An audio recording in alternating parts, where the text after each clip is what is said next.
Ben in Canada, Halifax. How are you doing this evening? Hello, good. How are you? I'm doing well, thank you. So yesterday I had to have the "I'm not a Christian anymore" conversation with my parents. Oh, fun. Okay. Yeah, actually it went extraordinarily well. I was just thinking that congratulations. That if everyone's conversation like that went the way mine did, that we'd have a whole lot less broken families in the world. If only we could all live in Halifax. Yeah, I sometimes think whatever, because I live in Canada and not the Bible Belt, but but now I've done that, and that was the major hurdle. I mean, I still have to tell my grandparents, but the parents are through, the sisters are through, so now I'm sort of at this thing. I'm just wondering, is it sort of normal that after you've lived your entire life, 2 decades plus in a religion, and then you deconvert to suddenly feel very, very excited about it, like to proverbially want to go to the rooftops and shout it? Yeah, even though Christians say that, how do you even enjoy your life or continue living? I've found that a lot of people who shed their religion will often say that they're more excited and high on life than they've ever been. And it doesn't hurt to have, a supportive family, for sure. Mm-hmm. That's pretty much how I feel, is that I want to find people to talk to about this, and I've been looking around, and I think there's a secular group here in Halifax. I was going to join it, but I'm happier than I've been in my entire life, because so many things just make so much more sense now. Very good. Yeah, and of course there is something to being able to look at the world sort of objectively and not try to stretch your brain trying to figure out what the purpose is in every ridiculous random thing, but to just look at things for the first time with clear eyes and say, oh, that's how it works.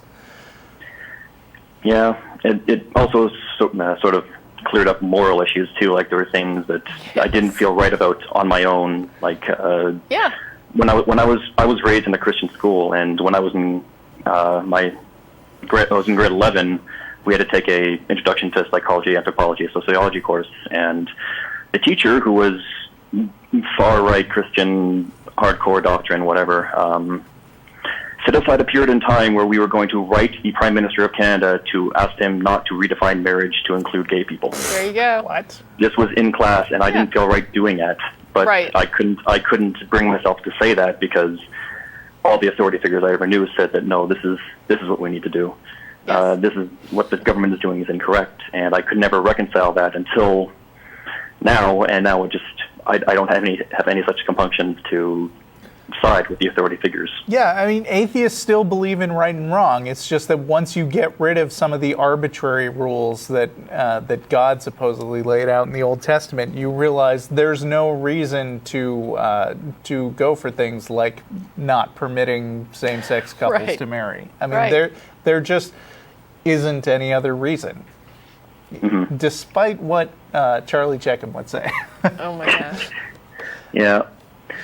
So that's pretty much all I wanted to say. Thanks for listening to me. I hope anyone else did. I agree with you, and I agree with that dissonance too, finally going away. I remember racking my brain trying to figure out why, I remember being invited to assist when I was a teenager. I was invited to assist one of the male teachers at the high school, youth kind of class.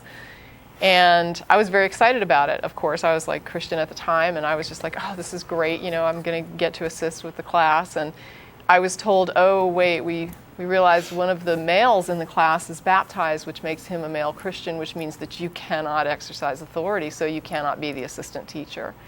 And I remember thinking to myself, but everybody here knows I'd be great. That's why I was asked. Why would God make such an arbitrary rule where a really useful tool like myself, where I could go in and do such good and I could really help teach, and everyone knows I'm qualified to do this and that I'm very good at it and I know the Bible and I would just be so good at it, why would God want me to not be able to do it?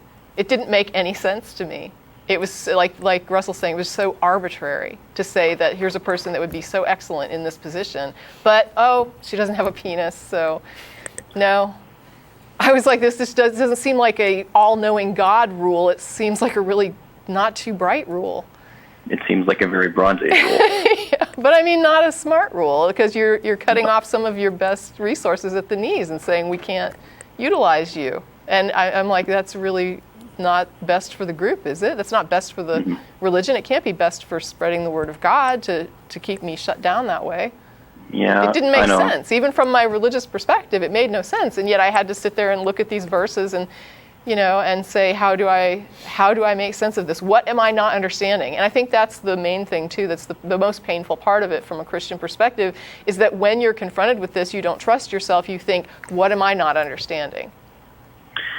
Yeah, I can agree with that. That's I like to say I lived with cognitive dissonance for 2.5 decades. So yeah, it must be right, and I just don't get it. It's it's beyond my ken. So I just have to accept it. All right, thanks for taking my call. I hope you have a good week. Thank you. Thanks for calling. Bye now.